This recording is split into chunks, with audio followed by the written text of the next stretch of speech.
Yo, say his name out loud. It'll burn your tongue like hot sauce. Grand Foss. Now you recognize the boss. The definition of flaws. Ball.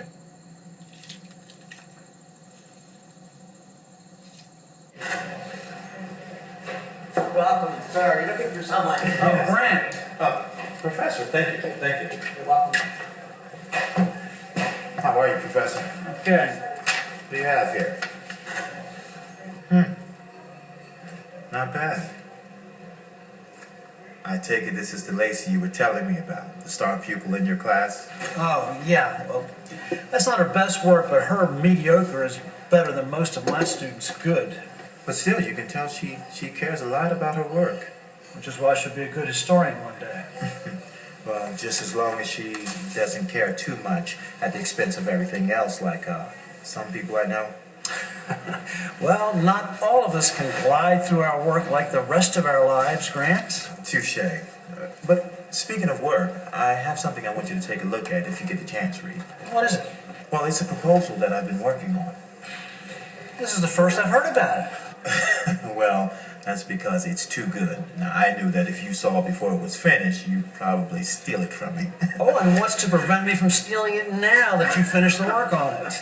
Trust me, I've taken precautions, okay?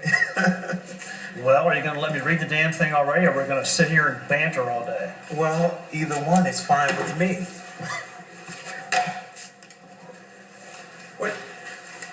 What are you doing? You're leaving?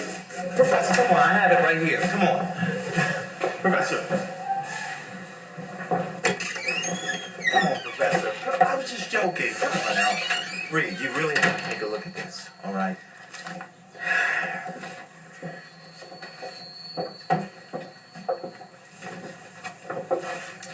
Artifacts and landmarks embedded with instances of powerful emotion and memory. Well, I must say that's an interesting title. So tell me about it, Dr. Foss. Well, believe it or not, I've been researching some incidents of paranormal energies becoming attached to historical places and objects. To be more specific, places like of great tragedy. Hey, like your Ghost Valley. You? I knew your interest in history tended toward the exotic, but I never thought you were one of those the truth is out there types. I'm not actually, but it seems to be this precedent that this phenomenon exists. How do you mean? Well, what I mean is that in my reports, I've researched people who felt strange feelings of rage and panic, sadness, and the like. And some of the individuals in the reports also witnessed these events through the eyes of other persons, or they would see presences that were not actually there. Are you talking about ghosts? I hate that word. It's so unscientific, but something along those lines, I suppose. But listen, my research has found a few of these instances, at least in the more extreme measures, of course. Can you document any events where this has occurred? Yes, of course. One good example came from a family who had purchased a bed from an antique store for their son. Well, immediately upon sleeping in the bed, the little boy started having terrible dreams of this man dressed in black who took a knife and started stabbing him. Oh man, so the little boy would wake up screaming and crying, every night. Until after a few days, he just absolutely refused to sleep in his bed at all. And guess what? He would also see the spirits of the killer and a little boy. Interesting. And then what happened? Well, the mother eventually put two and two together. After having tried several times to put the boy back in his room, had failed.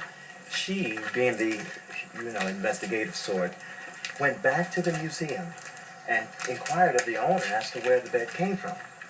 Well, the owner said he had purchased it from the estate sale of one Jack Murphy, who lived about 10 miles away. So then the mother tried to get in touch with the Murphys or any of the relatives of the Murphys to no avail. But then something in the name clicked inside of her mind. And so what she did is go back to the library and started perusing back issues of the newspaper. And it wasn't long after till she found what she was looking for. Jack, his wife Maureen, his teenage daughter Tara, and their little son John had all been murdered in their sleep. Yeah, it seems that Tara fell in with the wrong kind of guy, and when she realized that and dumped him, he just snapped. Oh yeah, he just snapped. And so one night he dressed in all black, right?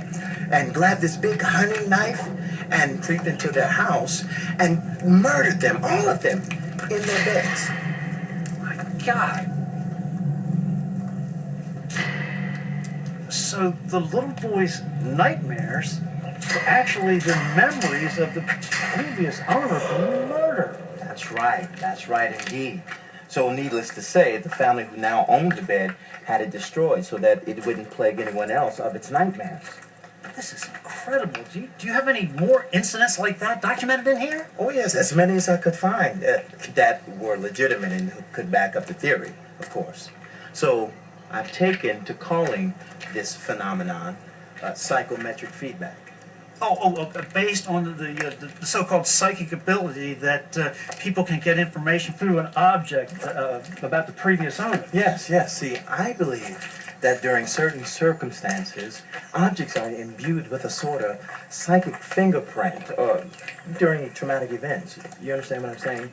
But now, of course, the exact opposite happens during moments of happiness, you understand, but it's far more rare. Pain is a greater constant in life than happiness, despite what we're taught. Well, Reed, you have always been the pessimistic one, you know. Hey, maybe your lantern has some feedback stored within it. Give me that, Foss!